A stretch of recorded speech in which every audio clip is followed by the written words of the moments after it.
Alright, magandang araw po sa inyong lahat mga kababayan. Batang Maynila to, it's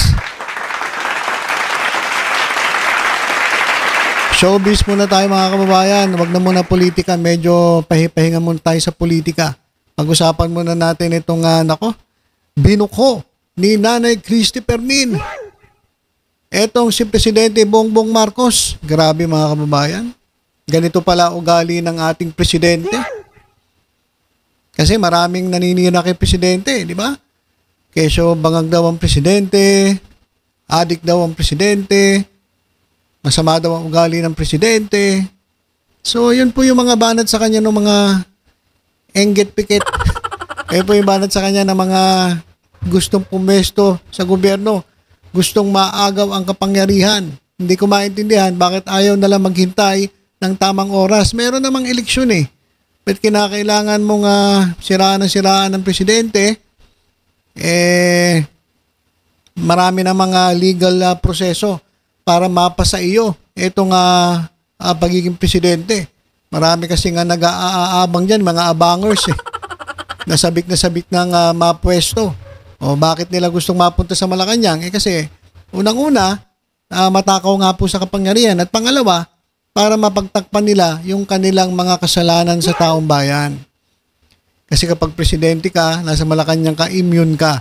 So yun po yung hinahabol na itong mga talagang swapang sa kapangyarihan na ngayon pa lang ay sabik ng maupo at siraan ng ating Presidente para meron pa nga ako naririnig, impeach na BBM eh. Pero may impeach mo. But ano ba nagawa ng Presidente? Ano ba impeachable offense ang ginawa ng Presidente? Maraming impeachable offense yung Vice President. Tapos yung Vice President pa nananawagan ng bumaba itong ating Presidente. So ito mga kababayan, sabi ko nga walang politika. Ano ba yan? Anyway mga kababayan, ito ibinuko ni Nanay Christy Fermin. Etong si Presidente Bongbong Marcos sa tunay nitong ugali, mga kababayan. Ganito pala si Presidente Bongbong Marcos. Diyan po sa programa ni Nanay Christy Fermin na Showbiz Now na, ay ito na nga po, ibinuko niya ang talagang ugali ng ating Presidente. And by the way, Nanay Christy Fermin, kamusta? Yan, medyo matagal-tagal kami hindi nakakapag-usap. Nanay Christy, ingat palagi at relax, chill lang, chill. Okay, so ito mga kababayan, pakinggan natin itong pagbuko ni Nanay Christy Fermin sa totoong ugali ni Presidente Bongbong Marcos. Ay, ang mga abangers diyan, yung mga naninira kay Presidente Bongbong Marcos. Ito yung tunay na ugali ni PBBM. Issue yung kung sino ba ang tumulong kay Miss Nora Honor sa naganap sa kanya. Kung natatandaan nyo, 3 episodes ago, pinag-usapan natin. Sabi ko, ang unang-unang tumulong sa pagpapadala sa ospital kay Nora Honor ay si Governor Chavit Singson. Diba? Ikinuwento pa natin kung paano at bakit na nangyari yon. Meron po kasing nag-text na hindi namin siya kilala, pero bibigyan po namin ng paliwanag ngayon. Ang sabi niya, mali ka, Christy Fermin. PCSO ang nagbayad ng hospital bill ni Nora Honor. Yan ang sinabi ni Director Imelda Papin. Dahil sila ang magkasama hanggang sa huli. She was with her until she died. You should give credit where credit is due. Yeah. Ako naman, papagpahalaga talaga ako sa kredito kung kanino dapat ibigay. Dapat ibigay talaga. Okay. Ako ang sabi ko, nung una ko marinig yun, narinig mo din naman, Romel, ninyo po mga kapatid. Ang sabi ko, kung totoo na ang PCSO ang nagbayad ng hospital bill ni Ate Guy, maraming salamat. Total naman sangay din yan ng pamahalaan. Tulad din ng NCCA kung saan ginawaran ng pagiging pambansang alagad ng sining ang ating superstar. Gusto ko sanang kontrahen yung text na ito. Pero mas minabuti ko na makausap si Miss Imelda Papin na isa po sa mga directors ng PCSO at nagkausap kami. Kaharap kayo. Ang sabi ko, meron lang akong gustong linawin. Sa anumang panayam, meron ka bang sinabi na PCSO ang nagbayad ng hospital bill ni Nora Honor. Wala po, sabi niya. Ako rin kasi wala ako napanood. Totoo yan. Wala ako napanood. Kaya kailangan kong balansehin itong istoryang ito. Wala ako napanood. Ang tanging napanood ko yung sinabi sa kanya ni Guy na maraming salamat yung text. Maraming salamat sa pagbibigay mo sa akin ng pangalawang buhay at hindi mo ako pinabayaan. At tinupad naman ni Imelda Papin yung hiling ni Guy na huwag mo akong pabayaan, Mare. Hindi kita pababayaan. At hindi siya talaga pinabayaan ni Director Imelda Papin. Ito po ang kwento.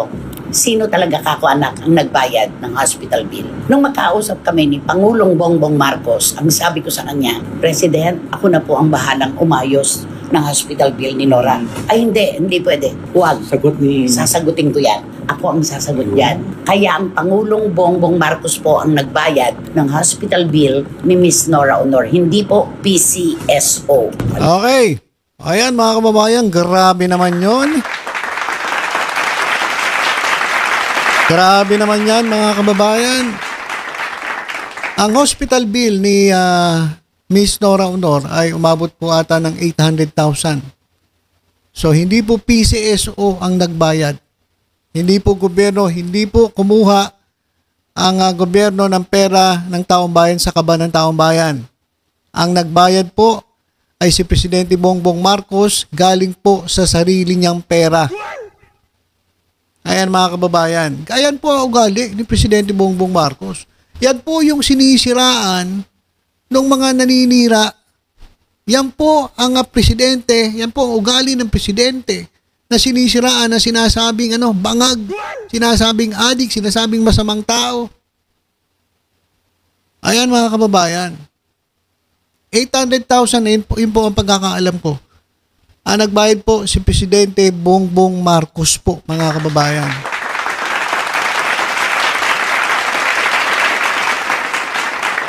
So, yun po ugali ng presidente. Doon po sa mga nagsasabi na masama ugali. Sa totoo lang, alam niyo mga kababayan, napakabait na ng presidente natin eh. Kasi kung ibang presidente yan, kung si Donald Trump to, tapos pinagbabanatan siya ni Sara Duterte ng ganyan. Malamang baka ngayon nakakulong na si Sara Duterte. Kung si Donald Trump yan, yung ugali ni Donald Trump. Pero hindi napakasimple, napakatahimik, trabaho lang ng trabaho. Siguro, may mga nasa paligid niya, yung mga tulongges.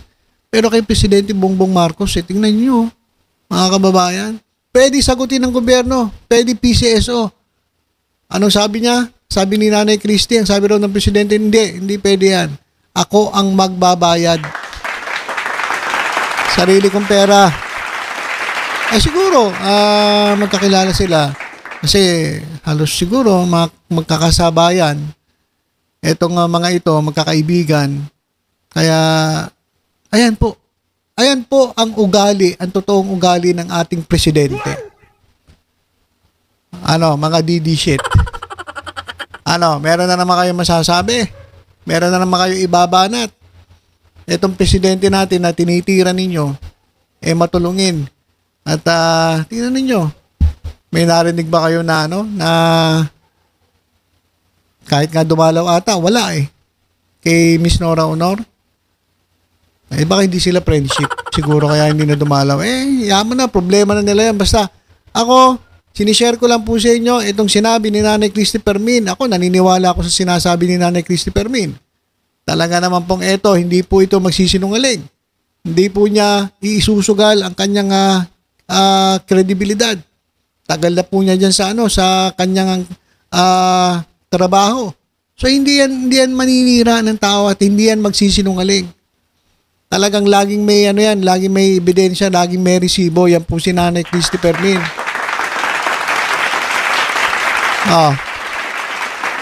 So, eto mga kababayan, ganyan po ang ating presidente. Malambot ang puso kasi. Kaya nga, kahit banatan ng kapatid niya, banatan ng mga Duterte, wala kayong naririnig, di ba? So, ilang po mga kababayan, na-share ko lang po sa inyo. Itong, ito pala ugali na ating presidente. Grabe. Ang galing mo. Ang galing mo, Presidente Bongbong Marcos. Saludo po ako sa inyo.